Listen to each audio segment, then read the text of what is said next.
from Galipeau.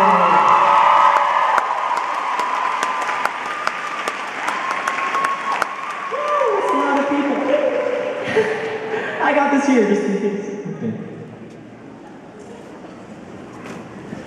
Dearly beloved, we are gathered here today to mourn the death of our primary and secondary school education. I think I can speak for all of us when I say, thank God it's finally dead. Thank God, after 12 years, we finally reached the end of high school. Some may even say the end of our childhood. Who's scared? Don't be shy. I'm scared. But although this is the end to one stage in our lives, it's also the beginning of another. Yeah, I know, how cliche, I just kind of had to say it. But it's true. New people, new opportunities, new experiences are just around the corner. We're stepping into a world of possibilities and being given the chance to fight for our dreams, whatever they may be. Since kindergarten, we've all lived through so many important historical events that we'll be able to tell our kids we were alive for, like in 2001. When the first Lord of the Rings and Harry Potter movies came out. Back then, wearing overalls was still socially acceptable. Don't know why. And we were,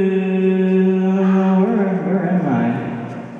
Still socially acceptable. Give me just a moment.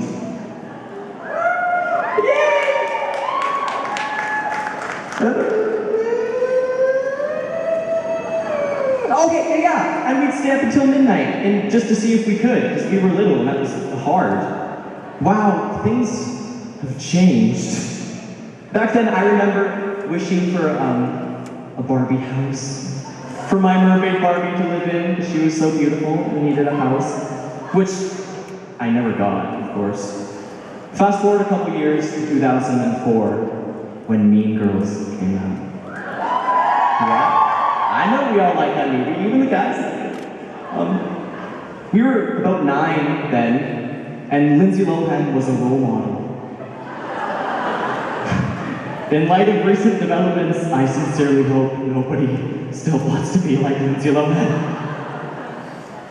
Back then, I was impressed by and jealous about how many Pokemon or Yu-Gi-Oh cards someone had. I would battle my Beyblades in a cooking pan, because no one had an actual arena. One day, true story, I decided I was gonna battle my beautiful glass Beyblade against the neighbor's Beyblade that had a big metal ring around it. I was so confident. How could his ugly, clunky Beyblade beat my beautiful glass one? Well, I learned an important lesson that day. Beauty isn't everything. The moment my Beyblade hit the metal ring, it just shattered, and a piece of glass was flung right into my left eye. I'm joking. That's not true. It shattered though. It did shatter. I have a point. My point is, in that moment, I felt hopeless, as I'm sure we've all felt. But I didn't let it consume me. Instead, I just picked up the pieces, cried a little, cried a lot, and glued it back together. The fact that you're all sitting here means that at some point, you've done the same. You may have been broken, you may have felt hopeless, but you've all picked yourselves back up and pushed it through the end. So, a little round of applause for you guys. Just a little one, because I'm not done. But, okay, fast forward a couple more years, and it's 2009. You know, we all felt pretty cool, finally being in high school. Drama was at its peak, so was the Twilight craze. You know, hormones and social pressures and sexual urges dictating our behavior. Not that the last part has really changed. For me, at least. We started to do our own thing, and parents really started to get on our nerves. I think grade 9 is when we decided who we were going to be. Some of us have succeeded. Others maybe aren't quite there yet, but getting close. Maybe you never got that Barbie house, or that hockey stick, or that video game you wanted. Maybe you never had lots of friends or got the best grades, but despite all this, all the accomplishments, the disappointments, the laughter, and the tears, you're here. We are here, graduating. Come on, are you serious? Like, that's what we're doing right now. Okay. So in this moment, it doesn't matter who you were in high school because we're not in high school anymore. Yeah. You can be whoever you want to be. And with some hard work, whatever you want to be.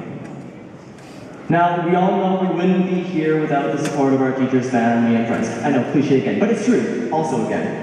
I personally have to thank my parents for always being there for me. My teachers,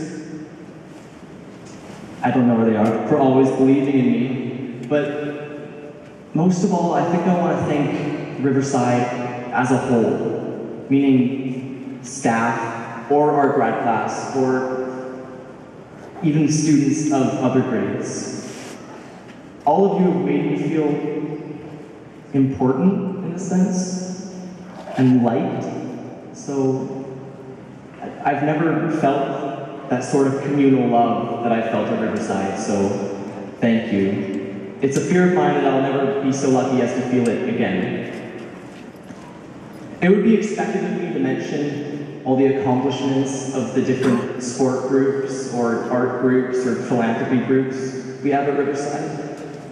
But while those are all great, because they are, and their members should be proud, I just don't think that's what today is about. Not all of us were part of those groups, so I'd rather focus on something we are all part of. This grad class. Am I getting cheesy? Is this too cheesy now? Well, if there's one thing you retain from this speech, I hope it's that I couldn't think of a better group of people to graduate with. And I wish you all the best in the paths of life you choose. Anyways, who else is very hungry? Yeah? Okay, I can tell, so I'll wrap it up. So there's that, but also these hats kind of make your guys' heads look weird. And mine, so I'm not insulting you. So I'm more ready to throw mine up in the air. You guys, what do you guys think? Yeah? Well, thank you for voting me your valedictorian, and congratulations to Riverside's graduating class of 2013!